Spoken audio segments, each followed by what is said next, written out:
Under medical evidence, let us start with one of the most important topic, that is medical legal report. That is medico legal report. याद रखो, medico legal नाम में दिया है, medico plus legal reports. इसका definition जानना बहुत ज़्यादा इंपॉर्टेंट है।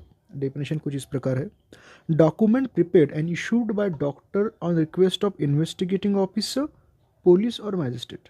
आप जानते हो कि investigating officer can be police और magistrate, on request of investigating officer. In which cases? In criminal cases like assault, rape और murder.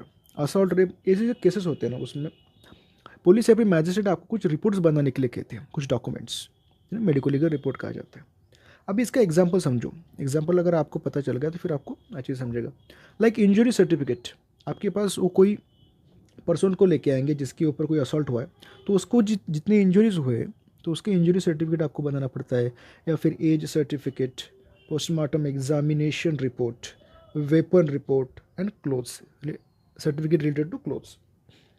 याद रखो, जो मेडिकल रिपोर्ट होता है, it is made up of three parts. Medical legal report is made up of three parts. The first part is called as introduction. Second part is called as examination. Third part is called opinion. The first part can also be called as preamble. इसे preamble भी कह सकते हो। Second part को observation and third part को inference. अभी देखो, first part का नाम क्या है? Introduction. तो इसमें क्या होगा? इसमें सारे इंट्रोडक्टरी पॉइंट्स होंगे। जैसे कि preliminary data, every preliminary data like name of the patient, या फिर नेम ऑफ जो भी जिसका मेडिकल रिपोर्ट आप बना रहे हो उसका name, age, sex, address, identification point like कोई स्कार होगा, कोई टैटू होगा, कोई मोल होगा, या फिर कुछ भी identification point of that person. उसके बाद में date, time of examination and consent will be written. The second part is called examination या फिर observation. It उसके अंदर क्या होता है? It comprise of findings observed and recorded. It contain the findings observed and recorded.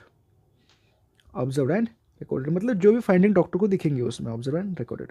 उसके बाद में को ओपिनियन, डॉक्टर ओपिनियन बना सकता है, तो डॉक्टर का जो ओपिनियन होगा, इन्फ्रेंस होगा, वो थर्ड पार्ट में लिखा होगा।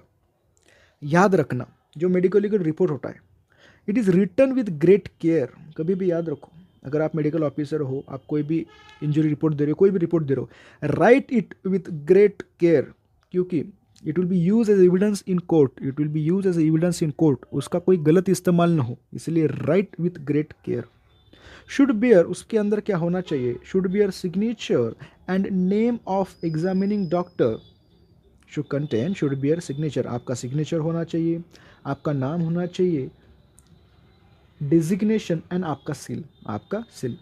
एग्जिबिट क्लोथ्स और वेपन्स, याद रखना, एग्जिबिट क्लोथ्स और weapons send for medical examination should be describe in detail. देखो, आपके पास ना क्लोथ्स भेजे जाते हैं विक्टिम के या फिर एक्यूज के, और आपको वेपन, मर्डर वेपन या फिर असॉल्ट में जो वेपन यूज़ किया है वो आपको दिया जाता है, या फिर आप उसका रिपोर्ट बनाएंगे। उस केस में आपको मेडिकल एग्जामिनेशन को दिया जाता है, तो आपको जो रिपोर्ट बनाएंगे उसमें you should describe that weapon in detail, describe each and every point in detail, make appropriate diagram और sketches whenever necessary, whenever necessary. Then articles properly sealed, label and return to investigating officer. उसका जब आप report बनाएंगे उसके बाद में ये जो आर्टिकल्स होंगे उनको प्रॉपरली आप सील करेंगे, लेबल करेंगे and return to investigating officer. You have to return it to investigating officer. So we completed medical legal report. Okay, thank you.